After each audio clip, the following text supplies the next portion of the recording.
Alright guys, I haven't done a video or behind the camera video in a long time, so you've been watching my aviation history stuff, and this is what I look like. So I know Barnaby, you mentioned the beard, so yeah buddy, I'm growing it out, but yeah, it's no big deal. Like I said, once you get past the itchy stage, yeah, it's no big deal. But anyway, back to what this video is about. I'm going to do a review of my camera bag and what I use this year, 2025, and I'm going to upgrade next year because there were some things that I'd like to improve upon, but I figured I would show you guys how I was shooting some airshow videos and go from there. So, all right, I'm doing this on my Pixel, my 8 Pro. I just got to flip the camera around. But all right, check it out. Here's the bag. Ready?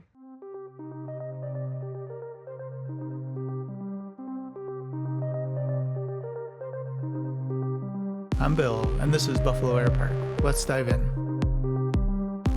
So I have a Lowepro bag. Love this bag. I've had this for years. And it's so small. I don't know if you can see that. It's so easy to use. And this is it. It's lightweight and it holds everything I need. The other thing I want, it's got some side bags on it there. Or side pockets right there. Water bottles handy, especially on like a hot day like it was when I was at that Geneseo air show back in June. That was hot, so I had a lot of water bottles. But anyway, let me have you check this out. If I do this one hand. All right, so I would film this on multiple cameras, but they're all in here. So all I have is my phone to do this. So anyway, there's how I have my bag set up, and pretty easy.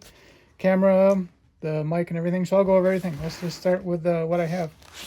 So I absolutely love this camera. It's a Micro Four Thirds Olympus, the OMD, and I'll show you here the I have the EM1 Mark II. You can see that right there.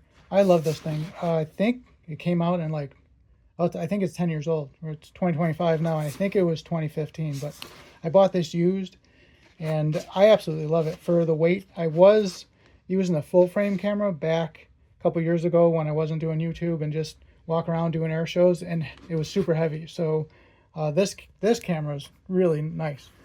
I can just walk around all day with it, and I put the cold shoe on it, which I had another video that showed you why I did that.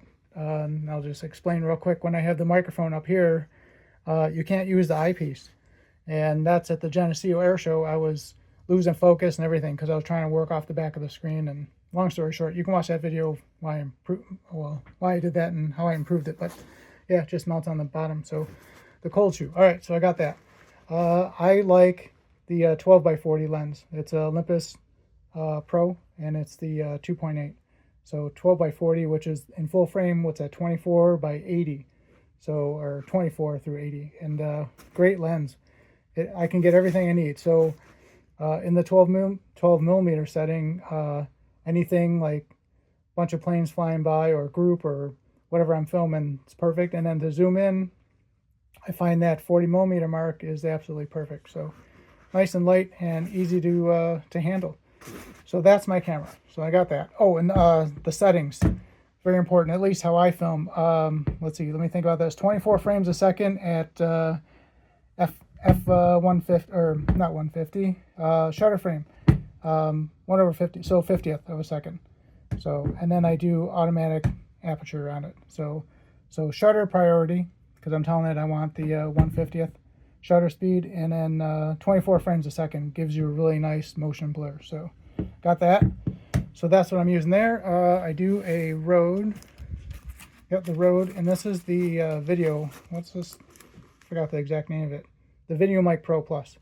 This thing is awesome for getting the sounds of the planes, especially like when I was at the Glenn Curtis. What was that? Wings and Wheels, I think it was the name of the show. I had to think for a minute. When I was getting like the sounds of those planes, especially the Havilland, the Beaver, man, this is the mic that captured all that. So again, it just goes up on top right there, and then I mount it. Oh, I'm sorry, it used to go up there, and now I mount it down here on the side. So get it up out of the way, and then I can use the eyepiece. So I use that. All right, and then for walking around, I have an old GoPro. So I have an old GoPro, the Hero 8. Yeah, right there, Hero 8 black. This thing is cool, and then I have the little, this little thing here, the little tripod thing that opens up. I can show you one-handed. hold on. Let's see, there it goes. So you've seen that. That came with the kit too.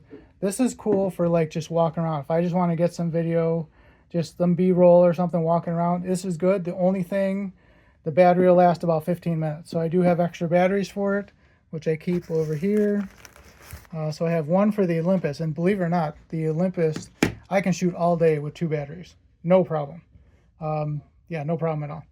So, and then I have another extra battery for the GoPro, and I should get more, but these batteries, which I guess they're notorious for puffing up, you got to be careful with them.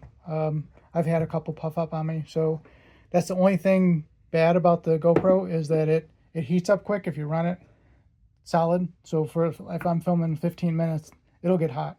And if you leave it in a hot bag, like the one time I left it in this bag, and the bag got too hot and the battery was almost depleted by the time I needed it. So that's it. But I like the GoPro. It's cool. And it's a backup if I ever needed anything and I had to capture some footage. And I also have my phone too on me. So I have 3 ways to capture stuff when I'm walking around. All right, so I got that in here. And then the other thing, I have this extra lens. So this lens, it was cheap. I think it was under $100. I can't remember. Maybe it was 50 or 60. I can't remember when I bought it. So this is by TTArtisan, the 25mm f2.0. This thing is cool. It's a manual lens, but it acts like a 50mm lens. And if I'm just cruising around after the show, after I filmed everything, and I just want to get some shots for thumbnails or even just personal photos of planes, this thing is awesome because you can get relatively close. I think it's 1/4 meter.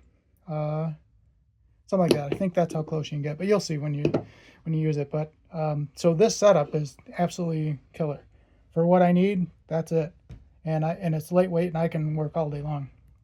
All right, and then what else do I have in my bag? Oh yeah, just a case. If you're doing shows, you'll know to open it up. Just for my my SD cards. So just something, and it's weather sealed. So that's it. I have an extra case, so if I need any cards. And this is just my charger for my Olympus, and that's it. Oh yeah, and then here, just what I have in here. Oh, like if I'm changing lens and stuff like that, just a little dust bulb thing, and miscellaneous triggers. Yeah, I don't use that anymore. That was for that's for some flash work that I was doing indoors. Yeah, and that's it. What's that guy for? Oh yeah, remote trigger. So, but I don't use any of that stuff for air shows. That was for more hobby stuff when I was doing hobby type filming. So yeah, that's it. That's all I got. And yeah, I just wanted to go over the bag, what I use, and what I want to work on is if this bag was a little bigger. I think I'm going to upgrade to a little bit bigger bag. If I can get some more stuff in here, because I do have some other stuff. I have a gimbal for my phone. And I forgot. I was just thinking what it was. Osmo. I can't remember exactly. So if I ever want to run a gimbal on my phone, but honestly, it's kind of hard, and it gets bulky and stuff like that. I think I'll probably switch over or add to my gear the DJI, the Pocket 3. I've been looking at that. So so I'd like a little bigger bag to add a few more things. Maybe get, who knows, whatever else I could need, because this is pretty limited. But again, I was going for lightweight and small compact size, and that's absolutely the perfect size to get. So that's it. If you have any questions or anything, let me know, or if you have pointers, tell me hey, I'm in the wrong direction, or give me some ideas to get better or make this stuff better. That would be great. So yeah, that's it. So just a quick camera review bag, what I'm using for my gear, how I did all my airshow filming this year, and I'll definitely film some more stuff, upgrades as I get into 2026, and do some more filming and let you guys know what I'm working on. So, all right, let me flip the camera back around, and I will get out of here, right? So, all right, guys, so that's it. Thanks for checking it out. Like I said, I haven't done a behind the camera scene in a while, or footage, and yeah, this is what I look like. So, all right, guys, thanks for watching everything. I love my aviation history videos, so, and I hope you do too. But we'll do some more gear, and now here it's getting into winter time, and probably do some more building, stuff like that. So all right, guys, take care, and hey man, I'll see you later.